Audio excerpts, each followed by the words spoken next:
Marri gold and diamonds, the honest jeweller. Welcome to Telugu popular TV.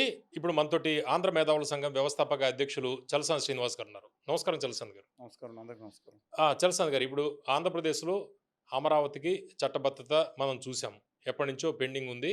Amaravati రాజధాని కాదా అని చెప్పుకునే పరిస్థితి దగ్గర నుంచి ఇప్పుడు చట్టబద్ధంగా ఆంధ్రప్రదేశ్కి అమరావతి రాజధాని అయింది. అయితే ఇప్పుడు మాజీ ముఖ్యమంత్రి జగన్మోహన్ రెడ్డి గారు మావిగన్ ప్రతిపాదన తీసుకొచ్చారు. దీని మీద మీ అభిప్రాయం ఏంటి? ఇవన్నీ మీ పూర్వీకులు కూడా ఆంధ్రప్రదేశ్ నుంచి వచ్చారు. 12 సంవత్సరాల నుంచి రాజధాని ఎక్కడైనా కొట్టుకు చచ్చిపోయే పరిస్థితి, ఒక దౌర్భాగ్య పరిస్థితి వచ్చిందంటే గుండె గాయపడదండి. 3 సంవత్సరాల క్రితం సెంట్రల్ గవర్నమెంట్ టెస్ట్లో కానీ లేదంటే మిగతా పరీక్షల్లో ఆంధ్రప్రదేశ్ రాజధాని ఎక్కడ రాయాలి, 3 రాజధాని ఎక్కడ రాయాలో తెలియని అలాంటి పరిస్థితి వచ్చిందంటే చాలా బాధాకరం కదా. ఉత్తరాఖండ్ లాంటి ఇంత బుడ్డ రాష్ట్రానికి కొంచెం అది ఇది చిన్న ఇష్యూ ఉండొచ్చు, కానీ మన ఆంధ్రప్రదేశ్ పరిస్థితి ఏంటి? చాలా బాధాకరంగా ఉంది. రాజకీయాల్లో పడి హేళనకు గురిగా పడుతున్నారు. దిక్కుమాలిన కులగజ్జి మత ద్వేషం, ఉప ప్రాంతీయ ద్వేషంతో కొట్టుకు చచ్చేటట్లు రాజకీయ నాయకులు తయారు చేస్తుంటే గుండె గాయపడతా ఉంది. ఎక్కడ రాష్ట్రం 8 రాష్ట్రాల ముఖ్యమంత్రులు ఇచ్చాం, అనేక దేశాలను పరిపాలించాం. 2000 సంవత్సరాల క్రితమే గుజరాత్ని జయించాం, మగధ సామ్రాజ్యాన్ని ఉత్తరాన్ని జయించాం. ఆంధ్ర శాతవాహనులు వీళ్ళంతా గొప్ప చరిత్ర ఉన్నాళ్ళు. ఇవాళ అవమాన భారంతో ఉండడం బాధగా ఉందండి. సరే, coming back to your point. Sivaramakrishna committee వేశారు. తగ్గడానికి చెప్తాను. వచ్చినప్పుడు ప్రొఫెసర్ రాజు గారు మిగతా మేమందరం కోరుకుంది రాజమండ్రి అయితే బాగుంటుందని ఒక వినతిపత్రం అన్ని విధాలుగా ఉంది. కానీ జగన్మోహన్ రెడ్డి గారు టైక్మని బయటకు వచ్చారు. వచ్చి the capital should be centre of the state అన్నారు. కొండ బద్దలు కొట్టారు. మాయసల మీద ఈయనెవరు? ఇప్పుడు ఆయన కావాలంటే పులివెందులు డిమాండ్ చేయమనండి అనుకున్నాం. కానీ ఏం జరిగింది? తీసుకెళ్ళి ఆ తర్వాత ఇంకో మాట మాట్లాడారు. ఇట్ షుడ్ బి అది యాంపుల్ వాటర్ ఉండాలి అక్కడ అన్నారు. ఇప్పుడు అక్కడికి యాంపుల్ వాటర్ లేదు కదా. ఇక్కడ విశాఖపట్నానికి మా పోలవరం నుంచి వెళ్ళాల్సిందే. మేజర్ 90% నీరు రేపు పొద్దున్న డెవలప్మెంట్ జరిగేది ఏదైనా పోలవరం నుంచి పురుషోత్తపట్నం నుంచి వెళ్ళాల్సిందే. ఎత్తిపోతలు పోయాల్సిందే. అక్కడ లేదు. 30,000 ఎకరాలు ఉండాలన్నారు. ప్రభుత్వ భూమి అన్నారు. ఇప్పుడు మావిగన్లో ప్రభుత్వ భూమి ఉందా 30,000 ఎకరాలు? లేకపోతే విశాఖపట్నం ప్రభుత్వం ఉందా? ఆయన చెప్పిన స్టాండ్స్ ఎందుకని మార్చుకుంటున్నారో అర్థం కావట్లేదు. సరే, coming back to second point. ఆయన చెప్పినట్టు చంద్రబాబు నాయుడు గారు ఈయన మీద పోటీ అనమాట. ఈయన 30,000 అన్నారు, నేను ఇంతకన్నా బాగా చేయాలి. మరి ఆయన అంతే కదండి. ఈయన 34,000 రైతులు అన్నారు, 53,000 అయింది, ఇంకా పెంచుతున్నారు. 30,000 ఏంటి నాకు అర్థం కాదు. సరే, పెట్టారు. అధికార ప్రతిపక్షాలు ఇద్దరూ కలిసి ఒప్పుకున్నారు. ఉత్తర భారతీయ పార్టీ ఒప్పుకున్నారు. అసెంబ్లీ పాస్ చేసేసింది. అంటే మిగతా మా ఆంధ్ర ఆకాంక్షలో సంబంధం లేదు. ఆ ముఖ్యమంత్రి మాట్లాడతారు, ప్రతిపక్ష నాయుడు ఒప్పుకుంటారు. సరే, శాసనసభ కాబట్టి వాళ్ళే ఫైనల్ కదా, మనం ఏం చేయలేం. అయిపోయిన తర్వాత ఈ చంద్రబాబు నాయుడు గారు గాల్లో రాజమౌళి గారిని తీసుకురావడం, ఢిల్లీ చాలా అద్భుతమైన ప్రణాళిక వేశారు. నేను సాధికారంగా ఎందుకు మాట్లాడతానంటే 2015 ఏప్రిల్లో దాదాపు అనేక దేశాలు తిరిగి నిపుణులను తీసుకుని దాని మీద కాంఫరెన్స్గా 2 రిపోర్ట్లు, పెద్ద రిపోర్టు, చిన్న సిఆర్డీకి రిపోర్ట్లు ఇచ్చామండి. ఈ దేశ చరిత్రలో అమరావతి వరకు ఇచ్చింది ఎవరంటే సింగపూర్ వాళ్ళు ఇచ్చి ఉంటారు. అంటే మిగతా వినతి పత్రాలు కాకుండా కాంఫరెన్స్ రిపోర్ట్ తయారు చేసింది మా ఇంటలెక్చువల్ ఫోరం. అందుకని మేము అనేక దేశాలు మిగతా అన్ని స్టడీ చేసుకోవడం చేసింది చెప్తాను. అంటే చలసాని గారు, ఇప్పుడు ఆంధ్రప్రదేశ్కి రాజధానిగా అమరావతి చట్టబద్ధత అయ్యాక ఈ మావిగన్ ప్రతిపాదన ఉద్దేశం ఏంటి? ఏం లేదండి, దాన్ని చిన్నాభిన్నం చేయటం, దాని మీద కక్షాదింపు చర్య తీసుకుంటాం. ఇప్పుడు ఒక స్టాండ్ మీద ఉండాలి కదా. సరే, 2019 ఎన్నికలు దేని మీద వెళ్ళారు? ప్రత్యేక హోదా మీద వెళ్ళారు.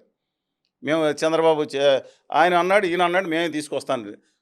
అది మేజర్ పాయింట్. నెక్స్ట్ పాయింట్ ఏంటి? అమరావతి అనేది ఖచ్చితంగా రాజధాని అక్కడే ఉంచుతానని జగన్మోహన్ రెడ్డి గారు ప్రకటించారు కదా. 5-6 కుండ్ల బద్దలు కూడా చెప్పారు కదా. ఇల్లు ఇక్కడే కట్టుకున్నా, ఇదే నా రాజధాని, ఇంకా వాళ్ళకి ఇల్లు లేవు, ఇది అమరావతిని బాగా డెవలప్ చేస్తున్నారు.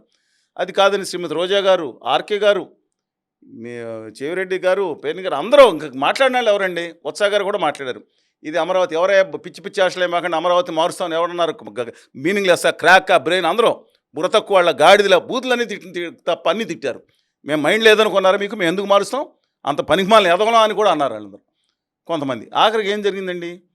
మేనిఫెస్టో వీళ్ళందరూ నమ్మట్లేదని స్టాంప్ వేయడానికి మేనిఫెస్టో కమిటీ చైర్మన్గా ఉన్న డాక్టర్ ఉమారెడ్డి వెంకటేశ్వర గారిని తీసుకొచ్చి ఆయన చేత కూడా చెప్పేసి కంప్లీట్. అంటే జనం 100% ఇంతకన్నా మాట రాజశేఖర రెడ్డి బిడ్డ మాట తప్పడం, మాడం తిప్పడం ఇంతమంది చెప్తున్నారు. 150 సీట్లు ఇచ్చారు. అంటే ప్రజలు ఏం చేశారంటే దీనికి ఆయన అక్కడే రాజధానిగా ఎంతకన్నా బాగా కడతారు ఈయన కానీ అని చెప్పారు కదా, ఆమోదించారు. తర్వాత అధికారంలోకి వచ్చిందని చేశారు. విశాఖపట్నం అన్నారు, కర్నూలు అన్నారు. ఏంటంటే అక్కడి నుంచి కాకుండా బొత్స గారు, ధర్మాన ప్రసాదరావు గారు మాట్లాడుతున్నారు కదా, చాలా గట్టిగా మాట్లాడారు. పరుషంగా ఇంకొక దాని కులపరంగా మొదలేసి, అంటే విశాఖపట్నం కులానికి రాజధాని, అమరావతి కులానికి రాజధాని, కర్నూలు కులానికి రాజధాని చేసే దిక్కుమాలిన సన్నాసి బ్యాచ్ గురించి మనం ఏమని పడుతుంది. ఇంకా ఈ మధ్య యోగాల్లో బతుకుతున్నారు వాళ్ళు. ఇప్పుడు ఆ పైత్యం బ్రేక్ పెంచిన వాళ్ళు పార్లమెంట్లో మాట్లాడతారు, ఇంకో పైత్యం బ్రేక్ మిగతా వాళ్ళు మాట్లాడుతున్నారు. సామాన్య ప్రజలకు ఏంటంటే సంబంధం అయిపోయింది. అయిపోయిన తర్వాత ఆయన విశాఖపట్నం రాజధాని కాలంలో దుర్మార్గులు, నీచులు, నికృష్టులు తిట్టవలసిన తిట్టారు. అమరావతి శ్మశానం అన్నారు, కనపడుతుందన్నారు. అది మునిగిపోయే ప్రాంతం అన్నారు. యాక్చువల్గా 11 లక్షల కూర్చో మీరు చూశారు. రాష్ట్రం కర్నూలు మునిగింది కదా, అవును, వరదలు వచ్చాయి. కర్నూలు మునిగింది కదా, విజయవాడలో మన బుడమేర లెఫ్ట్ సైడ్ కొంత మునిగింది కదా, హైదరాబాదు, బెంగళూరు లేదా చెన్నై, ముంబై నగరంలో వర్షం 5 ఇంచులు పడితే వర్షం పరిస్థితి మీకు తెలుసు కదా, మీరు వెళ్ళుంటారు ఆ నగరాలంటికి. అమరావతికి మన 11 లక్షల క్యూసెక్లు వచ్చింది. చరిత్ర గత 100-200 సంవత్సరాల చరిత్రలో అంత రాలేదండి. అయినా సరే అసలు అమరావతి రైట్ సైడ్ నీళ్ళు రాలేదు కదా, లోపల ఉండే ఇప్పుడు కాంక్రీట్ వాక్ ప్రాజెక్ట్ కట్టారు. 70-80% అయిపోయింది. మిగతాది వల్ల 20% అయిపోతున్నాం, 20-30% 1 ఇయర్లో అయిపోతుంది. దేనికైనా ఇబ్బంది ఉండదు. లాస్ ఏంజల్స్ నగరంలో లేదా దుబాయ్లో వరదలు రాలా, సౌదీ అరేబియాలో రాలా మనం వచ్చినప్పుడు, కానీ మొత్తం ఏర్పాటు చేస్తుంది. దాన్ని బట్టి అజెండా ఏంటి? అజెండా ఏంటంటే చంద్రబాబు నాయుడు గారు లేదా ఈ అమరావతి అంత కక్షాదింపు దిక్కుమాలిన సలహాదారులు ఎవరు దొరికారండి. ఇది డిస్ట్రక్షన్. ఎందుకంటున్నానంటే దానికి ఆయన అద్భుతంగా ఈ తెలుగుదేశం పార్టీలో లేకపోతే మిగతా వాళ్ళు జనసేన, బీజేపీ అయితే మాట్లాడలేదు, చోద్యం చూస్తుంది. పక్కన కూర్చుని ఏదో చిలక పలుకులు పలుకుతా రావట్లేదు. ఖండించారు కదా మొత్తం ఇక్కడ. ఏదో ఉత్తుత్తి ఖండన అసలు కాదండి. అమరావతి 3 రాజధానుల పక్కన పెట్టిన Bharatiya Janata party అధికారంగా highest authority ఎవరు మాట్లాడింది? ప్రధాన కార్యదర్శి మురళీధరరావు గారు. 3 రాజధానులకు మద్దతు పలికిచ్చారు. మీరు కానీ స్టేట్మెంట్ చూడండి అన్నీ. ఆఖరికి అక్కడ ఉన్న అధ్యక్షుడు, నెక్స్ట్ చేయాల్సిన అధ్యక్షుడే కదా గవర్నీలు. అక్కడ రాష్ట్ర అధ్యక్షుడు ఏమన్నాడు, ఇది మంచిది, వికేంద్రీకరణకు మద్దతు ఇస్తున్నాం, అలాగే ఆధ్యాత్మిక రాజధాని మేము కూడా 13 చోట్ల వికేంద్రీకరించుకుంటాం అన్న మాట్లాడు. వీళ్ళ స్టాండ్ 3 రాజధానులా లేకపోతే మావిగనా? ఎవరిది?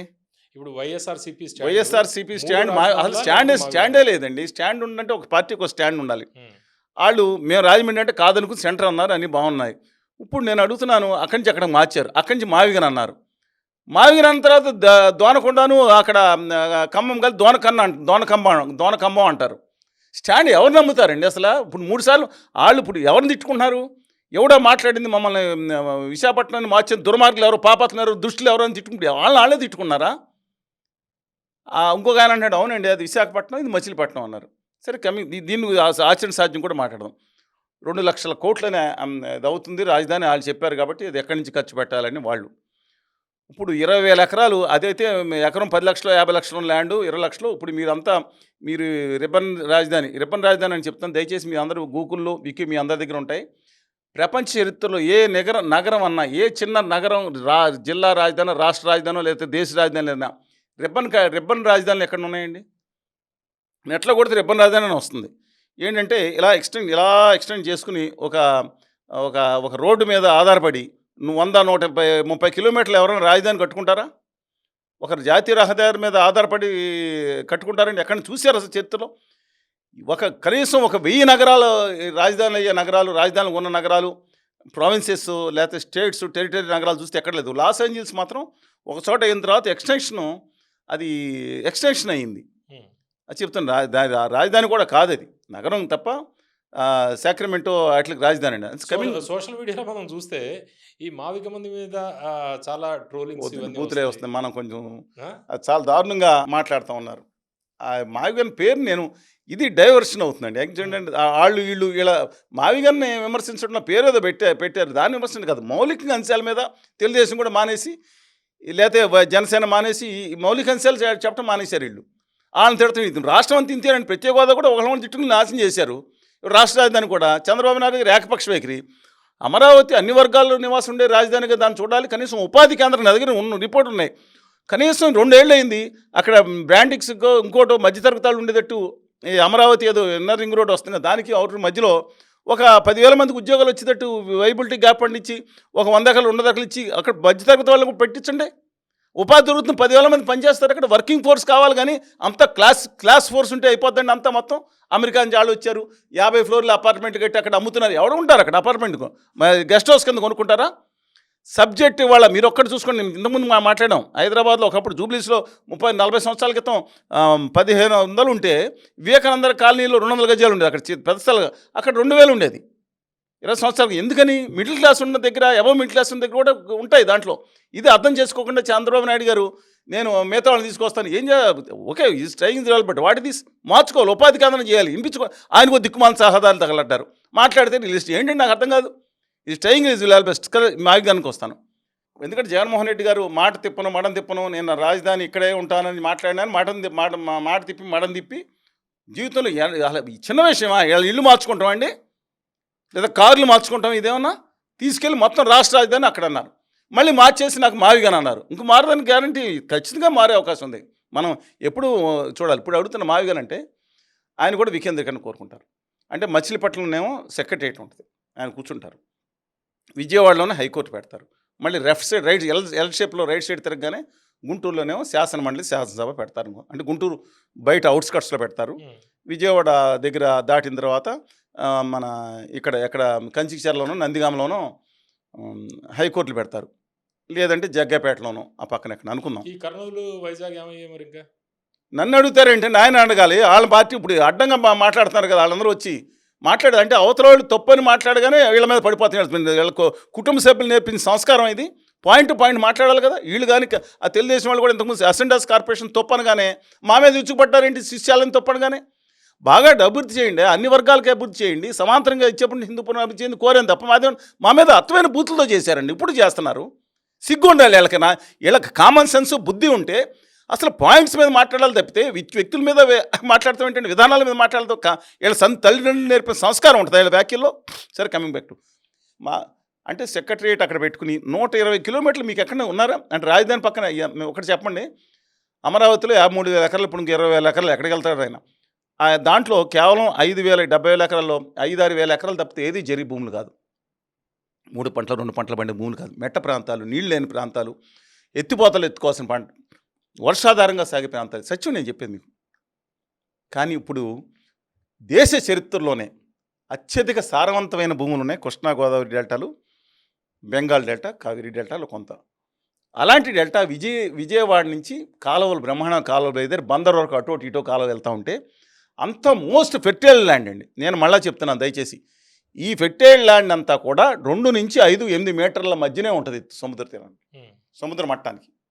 ఇప్పుడు అమరావతి అందుకోండి 25 మీటర్లు 30 మీటర్లు, అది ఒక నేషనల్ దాటి ముందుకెళ్ళాలి, సో దూరంగా ఉంటుంది. ఇవాళ మచిలీపట్నంలో మన దేశ చరిత్రలో అత్యంత విషాదకరమైన తుఫాన్ ఏంటో తెలుసా?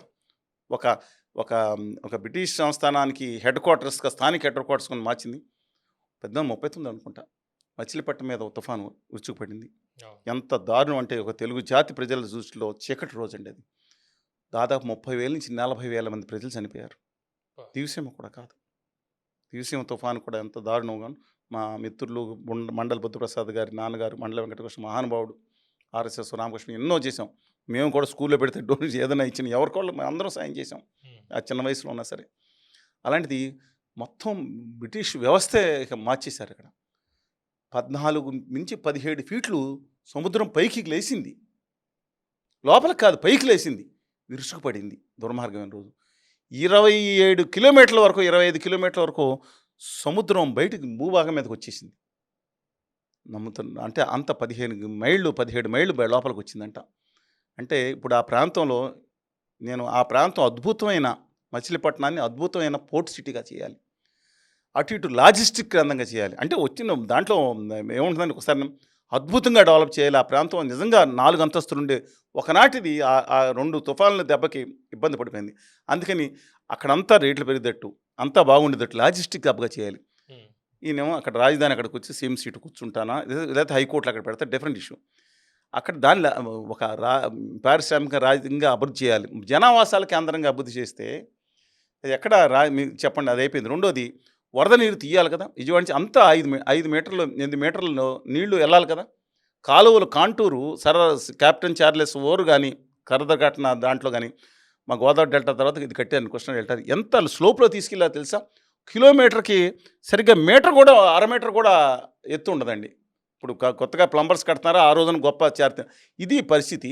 ఇంకోటి చెప్తున్నాను, అసలు నేషనల్ హైవే 6 లేన్ అయింది అంటున్నారు కదా, యాక్సెప్టబుల్, నేను యాక్సెప్ట్ 4 లేనో లేనో అయింది. అక్కడి నుంచి 4 లైన్ అయిందండి. మచిలీపట్నం వరకు చాలా అయింది. 6 లైన్ కూడా కొన్ని చోట్ల బ్రిడ్జి లేని. ఇవాళ నేను చెప్తా ఉన్నాను, అది మోస్ట్ చాలా రిచెస్ట్ ఏరియా కదండి. ఇప్పుడు ఈయన 20,000 ఎకరాలు 30,000 ఎకరాలు కావాలన్నారు. ఎందుకంటే మాట మార్చరు. 30,000 ఎకరాలు 20,000 కోట్లు కాదు, 6 లక్షల కోట్లు అవుతుంది అంటారు ఇంకొక ఖర్చు. అంటే ఈ రోడ్ సైడ్ దావాలు పెట్టుకుంటారా, మధ్యలో ఏం చేస్తారు? 120 కిలోమీటర్లు ఏం చేస్తారండి మధ్యలో? అంటే ఎండోమెంట్స్ ఆఫీసు ఉయ్యూరులోను, ఇండస్ట్రీస్ ఆఫీసు పొన్నూరు దగ్గర, అది గుంటూరు దగ్గర యువతల, ఇంకోటేమో జగ్గాపేటలో ఒకటి. ఏం చేయబోతున్నారు? నాకు అసలు అర్థం కావట్లేదు అసలు ఏంటి అంటే. దాని కాంపిటీషన్ కూడా తీసుకొస్తే ఇక్కడున్న 11 ప్రాంతాల కాన్స్టిట్యున్సీస్ ప్రజలు అమరావతికి యాంటీగా ఉంటారు. అద్భుతమైన రాజకీయ ఒక శక్తివంతమైన నాయకుడు జగన్మోహన్ రెడ్డి గారు.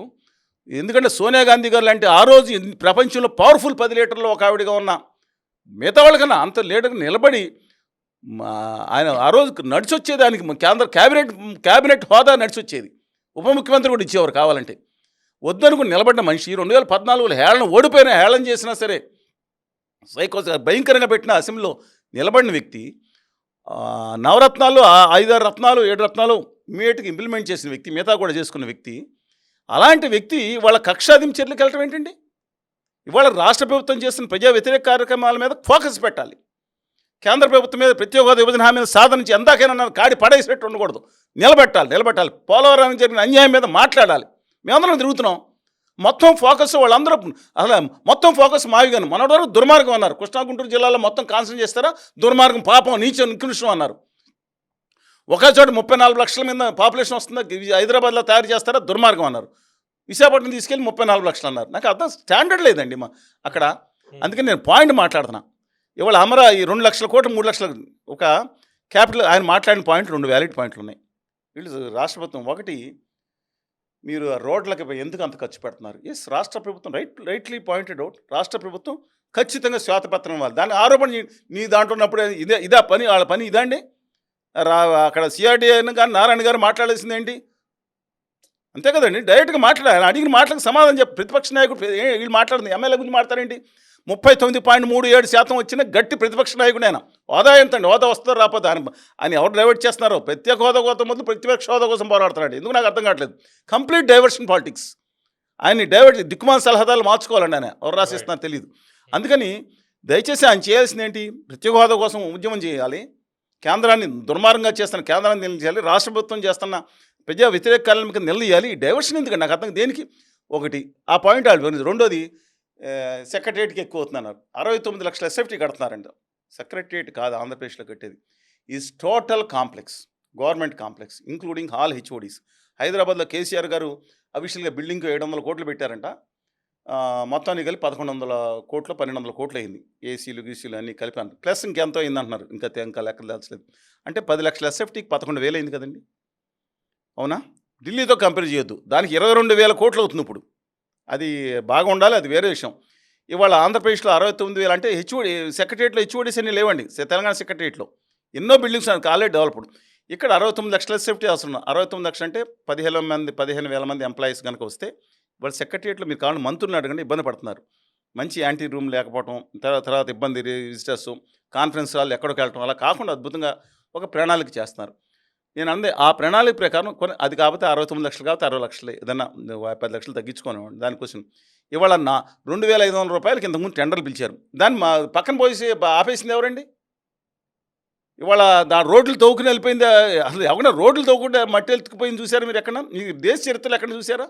కక్షాదింపు అంతా అయిపోయింది. ఇవాళ 4,869 కోట్లు అంటది, 69 లక్షల సేఫ్టీ ప్లస్ దానికి కావాల్సిన ఇదే ఎకోస్టిక్స్ ఇవన్నీ ఉంటాయి. అన్ని కలిసి దాదాపు 6,500 నుంచి 7,000 కోట్లు. అంటే ఎంత పడిందండి? 7,000 కోట్లు దాదాపు 10,000 అంత 11,000 అంతే కదా. దాంట్లో ఇంకా లోపాలు ఉంటే, దుర్మార్గం ఉంటే వాళ్ళు నిలదీసి ఆపాలి. 47 ఫ్లోర్లు ఎందుకయ్యా బాబు, మామూలు కట్టుకోవచ్చు కదా. ఒక ఐకానిక్ బిల్డింగ్ కట్టుకుని జగన్మోహన్ రెడ్డి గారు తనకి ఇష్టమైన రీతిలో అధికారం ఉన్నప్పుడు చేయాల్సింది. అప్పుడు మావిగానే కనపడలేదు. ఇవాళ సరే అంతా అయిపోయింది. రాజశేఖర రెడ్డి గారు ఒక ఆశయాలుగా ఆయన బిడ్డగా రాజశేఖర రెడ్డి గారు చంద్రబాబు నాయుడు గారు చేసిందంతా ఆపేశారా? హైటెక్ సిటీ దుర్మార్గం అక్కడ కట్టడం అదేని నాన్న కూడా చేశారు. అది కాంగ్రెస్ నేతలు కొంతమంది. ఆయన కంటిన్యూ చేశాడు, ఇంకా డెవలప్ చేశాడు, ఇంకా ముందుకు తీసుకెళ్ళాడు. ఆ ప్లాను చంద్రబాబు నాయుడు గారు మొత్తం ల్యాండ్ అంతా ఎక్వైర్ చేసి ఇంటర్నేషనల్ ఎయిర్పోర్ట్ హైదరాబాద్కి 5,000 ఎకరాలు కావాలన్నారు. ఇవాళ దానికి 2 రన్వేస్ అవుతున్నాయి. ఇంకా ఎకోస్టిక్స్ మిగతా అంతా డెవలప్ అవుతుంది. ఇండియాలో లార్జెస్ట్ ఎయిర్పోర్ట్ అండి అది. ఇండియా మొత్తం మీద లార్జెస్ట్ ఎయిర్పోర్ట్ అది. ఇవాళ ఇంకొక 3 ఇయర్స్లో మిగతా ఇంకో మేజర్ నగరాలను కూడా ఎక్సెప్ట్ ముంబై, ఢిల్లీ తప్ప 3rd ప్లేస్లో చేరుతుందని అంటా ఉన్న పరిస్థితి అది. దాన్ని చేస్తే రాజశేఖర్ గారు ఏం చేసి చిచ్చి దొద్దిని పక్కన పెడతాం, 5,000 ఎకరాలు తీసుకెళ్ళి ఒక్కొక్కళ్ళకి మన సామాన్యులందరికీ 50 గజాలు చొప్పున నీళ్ళు ఇద్దామని అనుకోలేదు రాజశేఖర్ గారు. వాళ్ళకి వేరే చోట కట్టిద్దాం ఇంద్రమిళ్ళు, మనం దాన్ని డెవలప్ చేద్దామని చెప్పి ఆయన డెవలప్ చేసి ఆ ప్రాజెక్ట్ ముందు శంకుస్థాపన చేశాడు. That is Rajasekhar Reddy.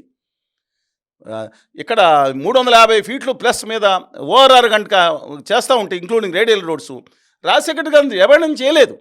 దాన్ని 500 ఫీట్లు తీసుకెళ్ళి అద్భుతంగా చేసి దాన్ని రేడియల్ రోడ్ చేసిన తర్వాత పేరు ఎవరికి తను ముందుకెళ్ళాడు. దట్ ఈస్ చరిత్రలో ఇవాళ 2 లేకపోతే నాకు చెప్పండి, రేడియల్ రోడ్స్ ఇవాళ ఓఆర్ఆర్ ఎయిర్పోర్ట్ లేకపోతే please tell me about Krishna delta, Krishna నీళ్లు అయితే చంద్రబాబు నాయుడు గారు తీసుకొని వాళ్ళ హైదరాబాద్ పొజిషన్ ఏంటండి? ఇంత గొప్పగా ఉండేది కాదు కదా. ఇవాళ ఆయనకి ఎవరు డైవర్షన్ ఇస్తున్నారు? జగన్మోహన్ రెడ్డి గారు కావాల్సిన పోరాటం చాలా ఉంది ఒక గట్టి నాయకుడి కింద. ఎందుకంటే డైవర్షన్ ఇప్పుడు మావిగాని పేరు గురించి మాట్లాడలే, మావిగాని అందరూ నేను బేసిక్ అంశాల గురించి మాట్లాడుతున్నా. ఇప్పుడు 53,000 ఎకరాలు సేకరించారు.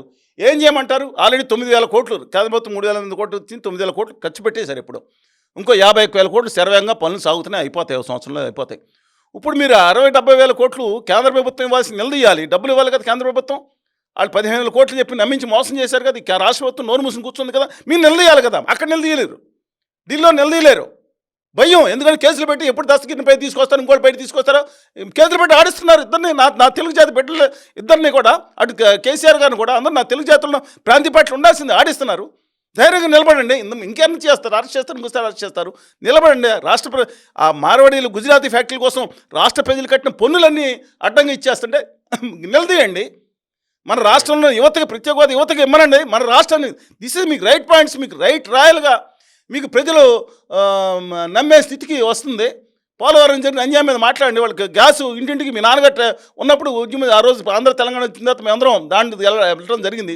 100 రూపాయలు ఇంటింటికి. ఆంధ్రప్రదేశ్కి సంబంధించి మా భూగర్భంలో కృష్ణా గోదావరి, నేను కూడా గోదావరి జిల్లా సంబంధించి మా భూగర్భం ఉన్న గ్యాస్ని ఆ గుజరాతీలు, ఆ మార్వార్ కంపెనీ అండ్ లేకపోతే ఉత్తరప్రదేశ్కి దొబ్బుకు పోతూ ఉన్నారు. మాకు ఇంటింటికి వంటింటికి 200 రూపాయలు పోయినప్పుడు 200 రూపాయలకి ఇచ్చిన తర్వాత మిగతా ఆంధ్రప్రదేశ్కి ఇవ్వండి, తెలంగాణకు కూడా ఇవ్వండి. 2 రాష్ట్రాలు మా తెలుగు బిడ్డలో ఇచ్చిందా తీసుకెళ్ళండి. మేము ఉద్యమం చేస్తున్నాం, మీరు పార్టిసిపేట్ చేయండి, మా మీటింగ్లో రండి. ఎందుకు రారు? మీరు పిలిస్తే రారు. మావిగాని మీద మీటింగ్ పెడతారు, మీరు రౌండ్ టేబుల్ పెడుతున్నారు. నేను చెప్తున్నా, దయచేసి వాళ్ళ ఎమ్మెల్యేలు కూడా చెప్తున్నాను, విత్ డ్యూ రెస్పెక్ట్స్ టు వాళ్ళ నాయకులు కూడా చెప్తున్నా, కొంతమంది తీసేయండి మిగతా వాళ్ళు, దయచేసి చెప్తున్నాను.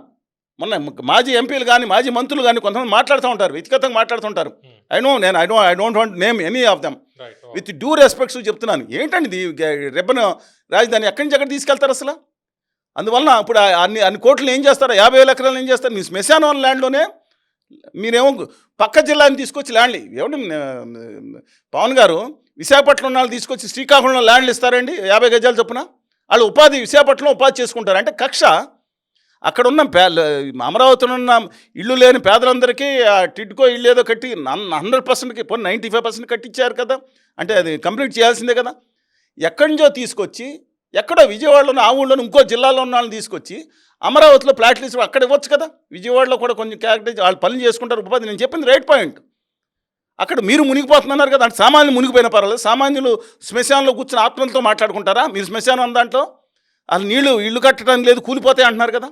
అది భూమి సరిగ్గా లేదని ఆ భూమి లేదు దగ్గర పాపం అమాయకులు సామాన్యులకు 50,000 మంది బలి చేస్తారా? ఎందుకు? వాళ్ళు గుంటూరు పక్కన బ్రహ్మాండం ల్యాండ్ ఉంది కదా, ప్రభుత్వ ల్యాండ్ ఉంది కదా, హైవే పక్కన ఉంది కదా, ఇవ్వకూడదా సామాన్యులకు ల్యాండ్? మీరు ఎక్కడో అమరావతిలోకి వెళ్ళి మూలకి వెళ్ళి బస్సు సౌకర్యం లేదు, మీరు చెప్పిన ఆ ముక్కులపై దాని దగ్గర ఎందుకు ఇచ్చారు? బ్రహ్మాండంగా 600 ఎకరాలు 700 ఎకరాలు ఒక్కొక్క దగ్గర ప్రభుత్వ భూమి విజయవాడ దాని మధ్యలో ఉంది కదా, 500 ఎకరాలు అక్కడ ఇవ్వచ్చు కదా. సరిగ్గా సూపర్ కష్టపట్టుకుంటారు కదా, వాళ్ళకి మంచి ఆదాయం వస్తుంది కదా, అది కూడా అభివృద్ధి అవుతుంది కదా. దీని నీళ్ళ సౌకర్యాలు ఎన్ని కష్టం కదా. నేను చెప్పిన పాయింట్ సిద్ధాంత విధానం మీద మాట్లాడుతున్నాను, వ్యక్తిగతంగా మాట్లాడుతున్నాను. I do respect the people. ఎందుకంటే వాట్ ఎవర్ జగన్మోహన్ రెడ్డి గారు కానీ, చంద్రబాబు నాయుడు గారు కానీ, కళ్యాణ్ గారు కానీ, రేవంత్ గారు కానీ, ఈవెన్ హరీష్ రావు గారు కానీ ఎవరన్నా నేను మాట్లాడేటప్పుడు వాళ్ళు గౌరవభావంతో ఉంటారు, నేను గౌరవభావంతో ఉంటాను.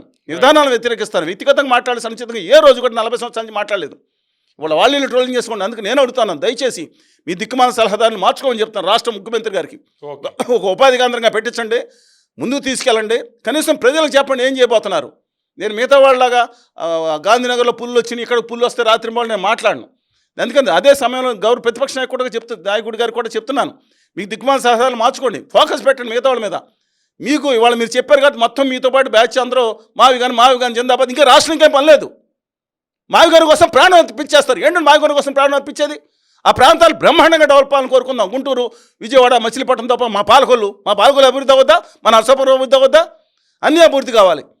అందువల్ల ఉన్నది ఇప్పుడు 53,000 ఎకరాలు ప్లస్ 15,000 పని, ఆయన 1,00,000 కాపని ఇంకో 10,000 5,000 ఎకరాలు ఏం చేయబోతున్నారు అంటే దాన్ని ఏం చేస్తారు అంటే రాష్ట్రంలో కూడా హైదరాబాద్కి వెళ్ళి, బెంగళూరు వెళ్ళి, చెన్నైకి వెళ్ళి వాళ్ళందరికీ అక్కడ 50 గజాల చొప్పున స్థలాలు ఇస్తారా మన పాలకొల్ని తీసుకొచ్చి?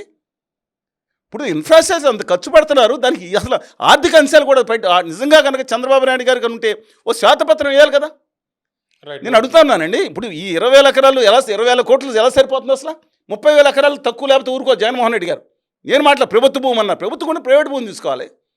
అసలు ఎలా కుదురుతుందో చెప్పండి. ఇంకోటి చెప్తాను, నేను వెళ్ళి వచ్చాను విజయవాడకి, ఫస్ట్ టైం వెళ్ళాను. అంటే రైల్వే బ్రిడ్జి మీద బ్రిడ్జ్ చేశారు, వెస్ట్ బైపాస్ ఓపెన్ చేశారు ఆ పక్కన లంకలో. నేను ఎప్పుడు చూడలేదండి అక్కడికి.